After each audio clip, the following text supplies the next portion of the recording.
Lajpur central jail है जो पहले मजूरा गेट पे था ये जेल। तो ये भजिया हाउस बहुत पुराना कंसेप्ट है जेल का, और ये वहाँ पे चालू हुआ था।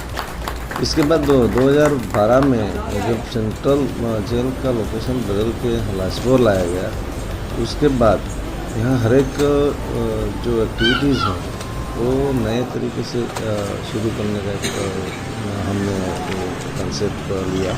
इसके बाद काफ़ी प्रवृत्तियां हैं जो कैदियों को इकोनॉमिकली हेल्प करती हैं, ऐसी प्रवृत्तियां होती है। जैसे मान लो यहाँ डायमंड का काम भी कैदी करते हैं, साड़ी का काम भी कैदी करते हैं, बेकरी का काम भी कैदी करते हैं। तो इसकी कई ऐसी ट्रेनिंग है और कई ऐसे काम हैं जिससे हम इन लोगों को काम देते हैं और इसके बदले में हम उसको रेम्यूनरेशन देते हैं। इससे कैदी को सबसे पहले तो जो ट्रेंड कैदी है उसको हम 100 रुपया देते हैं दिन का, जो अनट्रेंड है उसको हम 70 रुपीज़ देते हैं। तो गवर्नमेंट का और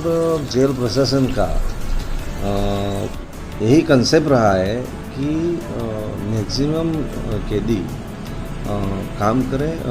तालीम लें, सीखें और इकोनॉमी के लिए थोड़ा सा साउंड बने, ताकि जेल में बंदीवान होकर भी अपने परिवार को मदद हो सके। सेकंड थिंग, अभी जो हमारा जो नया भजिया हाउस का जो कंसेप्ट है वो हमने यहाँ इसलिए डेवलप किया है कि लाजपुर जो सेंट्रल जेल है वो नवसारी सचिन रोड पे है और ये न्यू डेवलपमेंट एरिया है। तो इसके हिसाब से अभी यहाँ काफ़ी होटल्स और काफ़ी ओपन फार्मिंग वगैरह वगैरह का कंसेप्ट इस साइड में रहा है। तो सूरत की प्रजा वैसे भी सूरत के लोग वैसे भी बहुत खाने पीने में टेस्टी होते हैं, इंटरेस्टेड होते हैं। काफ़ी दूर दूर तक ये लोग खाने पीने के लिए जाते हैं। तो हमने इसलिए ये सोच के कि भाई एक बढ़िया सा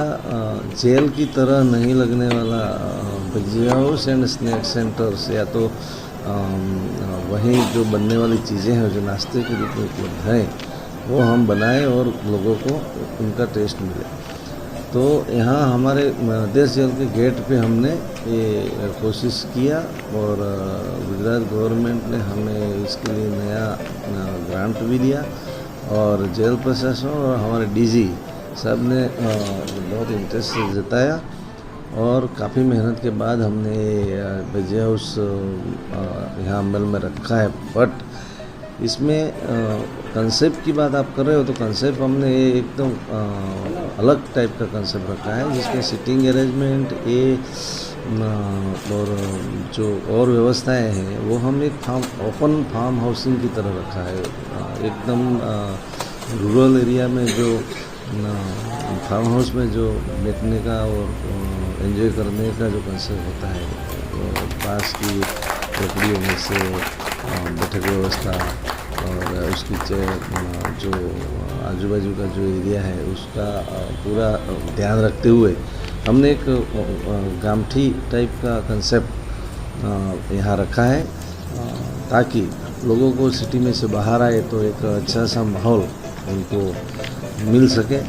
तो और हमें इस कार्य की वजह से मैक्सिमम फ़ायदा कैदियों को हो और कैदी को पूरा रेम्यूनरेशन मिले।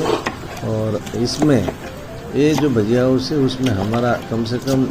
14 से 15 जो कैदी हैं वो काम करेंगे और उनको रोज़गारी प्राप्त होगी। इसके अलावा हम इसमें हमारे जो बेकरी के जो प्रोडक्ट हैं जो अंदर कैसा टेस्ट है यहाँ का कैदी बनाते हैं वो हमारे पास अभी 15 से 17 आइटम हम लोग बना रहे हैं। तो वो आइटम भी बाहर उपलब्ध होगा और कैंटीन का और सामान भी वहाँ उपलब्ध किया जाएगा। और इसके चलते जो लोग बाहर से आते हैं या अंदर कोई मुलाकाती आते हैं मान लो, तो काफ़ी संख्या में रोज़ मुलाकाती आते, 200 से 400 लोग मुलाकात के लिए आते हैं। तो एरिया वाइज देखते हैं तो सचिन में इतना डेवलपमेंट नहीं है, तो उन लोगों को सुबह में 9 बजे से आ जाते हैं, शाम को 5 बजे तक मुलाकात चलती है, उनको नाश्ता नहीं मिलता है, खाना नहीं मिलता है। तो ये जो दिक्कतें हैं वो ये सर्विस हम प्रोवाइड करके लोगों को भी एक बढ़िया सा यहाँ एक व्यवस्था मिल जाएगा और इन व्यवस्था के हिसाब से कैदियों का भी अच्छा काम मिल जाएगा और प्रशासन को भी ऐसा लगेगा कि भाई हमने कैदी वेलफेयर के लिए कुछ न कुछ एक्टिविटी करके कैदियों को तो फ़ायदा है ही है, लेकिन उनको जो मिलने आने वाले हैं, मुलाकाती आने वाले हैं, और ये सचिन नवसारी हाईवे है तो ये धीरे धीरे जैसे डेवलप होता जाता है तो वैसे भी सूरत की प्रजा महत्तम मैक्सिमम यहाँ आए और यहाँ इस विजय हाउस का लाभ ले, वो हमने कंसेप्ट रख के ये हमारा एक प्रयास है। सर ये भी जानना चाह रहे हैं कि भजिया हाउस से जेल प्रशासन को इनकम कितनी है सालाना, अगर बात कर लिया महीने की बात करें? हम इसका अभी तक भजिया हाउस में ये कोरोना की जो परिस्थिति है फिर भी हम हमारे भजिया हाउस से इस साल में अभी तक 18 लाख रुपये का इनकम जो सिर्फ भजिया हाउस से हमने किया है, और 15 से 17 लाख रुपये जो है वो हम बेकरी के उत्पादन से हमने किया है। तो अभी सिचुएशंस ठीक है, अच्छा चलेगा, तो ये जेल के लिए बहुत अच्छी बात है और इनकम भी इसका बढ़ता जाएगा और कम से कम सालाना 30 से 35 लाख तक पहुंच सकता है। तो सर एक कॉन्सेप्ट एक चीज़ और पूछना कि जिस तरह से जेल का नाम आता है तो लोग डर जाते हैं, जेल के आसपास कोई आना नहीं चाहता है, तो ऐसे में भजिया का जो आपका कॉन्सेप्ट है भजिया खिलाने का लोगों को, तो क्या लोग भयमुक्त होकर यहाँ भजिया खाने आते हैं? ये भी ध्यान में रखा गया कॉन्सेप्ट? हाँ बिल्कुल, ये कॉन्सेप्ट काफ़ी पुराना है और ये हम जेल भजिया हाउस एंड नाश्ता सेंटर या तो स्नैक्स वगैरह जो भी नाम देना चाहते हैं या फूड कॉर्नर, तो इसके माध्यम से और आप लोगों के माध्यम से पब्लिक को मैं यही मैसेज देना चाहते हैं कि जेल एक सिर्फ 4 दीवारी में बंद करना है किसी को, कैदी को, वो उसके लिए नहीं है। उसके लिए जेल में उनका वेलफेयर के लिए काफ़ी प्रयत्न किए जाते हैं राज्य सरकार से, डीजी साहब से, और काफ़ी NGOs भी इंटरेस्ट लेती हैं। तो जेल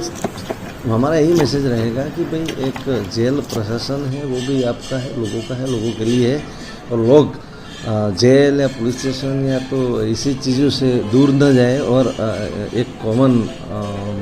एक मैसेज होना चाहिए कि भी ये भी अपना प्रशासन के द्वारा चलती हुई एक्टिविटी है, तो ज़्यादा से ज़्यादा लोग आए। और ऐसे जेल का जो माहौल पुराने ज़माने में रहता था ऐसा माहौल नहीं है उसको। अभी तो हमने इसका हमारा डिपार्टमेंट का नाम भी चेंज करके रखा है कि भी हमने पहले तो जेल डिपार्टमेंट गुजरात प्रिजन इतना ही था, लेकिन अभी तो गुजरात जेल एंड पीछे हम सुधारात्मक वहीवट गुजराती में बोलते हैं, और करेक्शनल लफ्ज़ जो है वो हमने हमारे गुजरात सरकार ने ऐड किया है। तो हम एक सुधारावादी काम करने के लिए नई एक्टिविटी कर रहे हैं।